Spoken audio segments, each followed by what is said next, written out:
ساتھیو السلام علیکم۔ آج میں آپ کے سامنے چند وہ چیزیں بیان کروں گا جن کے کر لینے سے روزہ فاسد ہو جاتا ہے، ٹوٹ جاتا ہے، اور اس کی قضا انسان کے اوپر لازم ہوتی ہے، ضروری ہوتی ہے۔ تو بنا وقت ضائع کیے ان چیزوں کی طرف بڑھتا ہوں جن چیزوں کے کرنے سے یا کھا لینے سے روزہ ٹوٹ جاتا ہے۔ نمبر 1، جان بوجھ کر کھا لینے سے روزہ فاسد ہو جاتا ہے، ٹوٹ جاتا ہے۔ ہم نے کوئی چیز جان بوجھ کر کھا لی، چاہے وہ کم ہو یا زیادہ ہو، کسی بھی چیز کو ہم نے کھا لیا یا پی لیا۔ جیسے ہم وضو کر رہے تھے تو ہمیں پانی ٹھنڈا لگا، اچھا لگا، اور ہم نے اس پانی کو حلق سے نیچے کر لیا تو ہمارا روزہ فاسد ہو جاتا ہے۔ ایسے ہی ہمیں کوئی بیماری تھی، ہم نے ناک کے ذریعے دوا ڈالی تو اس سے بھی روزہ فاسد ہو جاتا ہے۔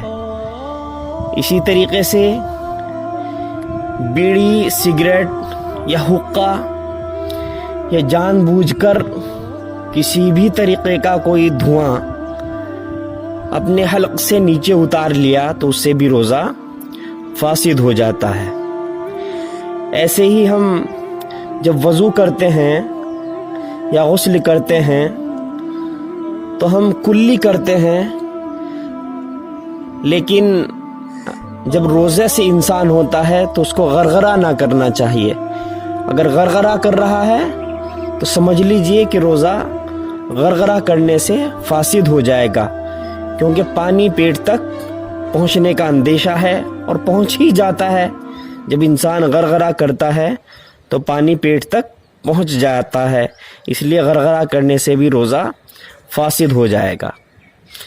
اسی طرح کسی انسان نے الٹی کی تو الٹی اگر اس کو خود بخود ہوئی ہے تو اتنی ہونی چاہیے جو منہ بھر کے ہو۔ اب کوئی انسان کہے گا کہ منہ بھر کے الٹی کا اندازہ کیسے کیا جا سکتا ہے؟ وہ تو انسان خود ہی کر سکتا ہے، میں یا کوئی اور دوسرا شخص اس کو کیسے بتا سکتا ہے؟ تو اس کا اندازہ یہ لگایا جا سکتا ہے، علماء کرام نے بتایا ہے کہ اس الٹی کو روکنا ممکن نہ ہو اور محسوس ہو جاتی ہو کہ یہ الٹی، یہ قے منہ بھر کے ہے، یا کسی نے جان بوجھ کر الٹی کی، یعنی کہ اس کا دل متلا رہا تھا، اچھا محسوس نہیں ہو رہا تھا، اور اس نے اپنا ہاتھ ڈال کر کے، اپنی انگلی ڈال کر کے قے کر دی۔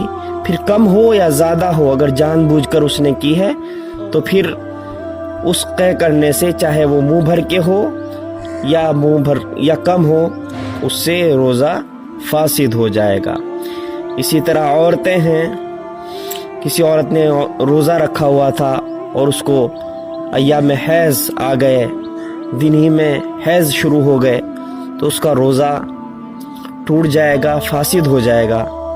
اسی طریقے سے کسی عورت نے روزہ رکھا ہوا تھا اور کسی بچے کی پیدائش ہو گئی تو اس عورت کا بھی روزہ فاسد ہو جائے گا۔ اور اسی طریقے سے کسی انسان کو کوئی بیماری ہے، ڈاکٹرز نے بتایا ہے کہ یہ بیماری ایسی ہے کہ اس میں تم کو دوائی شرمگاہ میں رکھنی پڑے گی، وہ آگے شرمگاہ ہو یا پیچھے کی شرمگاہ ہو، کہیں بھی اگر دوائی رکھیں گے تو اس دوائی کے رکھنے سے بھی روزہ فاسد ہو جائے گا۔ اسی طریقے سے شوہر نے اپنی بیوی کے ساتھ ہم بستری کی تو روزہ دونوں کا فاسد ہو جائے گا۔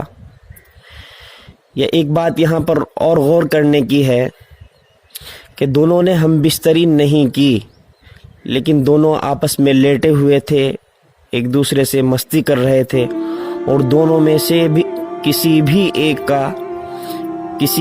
کی منی خارج ہو گئی، تو جس کی منی خارج ہوئی ہے اس کا روزہ فاسد ہو جائے گا۔ یا